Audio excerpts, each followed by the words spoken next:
जयंतीनिमित्त मी सर्वप्रथम सर्व भोई समाज आपल्या कोपरगाव वासियांना मी शुभेच्छा व्यक्त करतो। तसेच या ठिकाणी समस्त भोई समाज यांच्या सर्व विश्वस्त मंडळांनी आम्हा सर्वांना आमचा अष्टविनायक प्रतिष्ठान आमच्या सर्वांना या ठिकाणी निमंत्रित केलं, त्याबद्दल मी छत्रशः आभार व्यक्त करतो।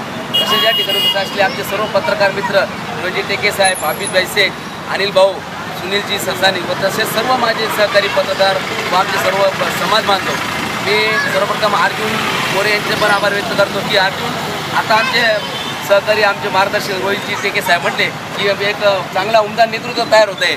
आणि खरं तर बघितलं का अर्जुन हे लहानपणापासून आम्ही बघतो की सतत समाजकार्यामध्ये त्या चळवळीमध्ये त्यांना काम करण्याची व त्या ओढीने तो सतत समाजामध्ये मिसळत असतो। जसं ते म्हटलं ना, सर्व धर्म समभाव, मला आमचा संत कोणा एकाचा नाही आहे व धर्म व सर्व धर्माच्या पावलावर आपण पाऊल टाकून चाललं पाहिजे। या दोन शब्दामध्ये त्याच्या त्या गोष्टीने आपल्याला प्रेरणा मिळू शकते, समाजाच्या तरुणांना एक वेगळी प्रेरणा मिळू शकते की सर्व समाजामध्ये धर्मामध्ये आपण मिसळून जेव्हा काम करतो तेव्हा नक्कीच आपण एका वेगळ्या टोकावर काम केल्याचा एक आनंद आपल्याला मिळत असतो। आणि अर्जुन हा अनेक गोरगरिबांना मदत करताना तुम्ही सोशल मीडियावर किंवा प्रत्येक गोष्टीमध्ये पाहत असाल आणि आम्ही जवळून पाहत आलेलो आहे। नक्कीच त्याचा आदर म्हणून आम्ही गेल्या 1 तासापासून इथं बसलेलो आहोत, कारण ते अर्जुनचं एक ओढ, ते प्रेम आम्हाला या ठिकाणी खेचून आम्हाला फिरून बसवलेलं आहे। नक्कीच या आजच्या भीमा भोई समाज 175 जयंतीनिमित्त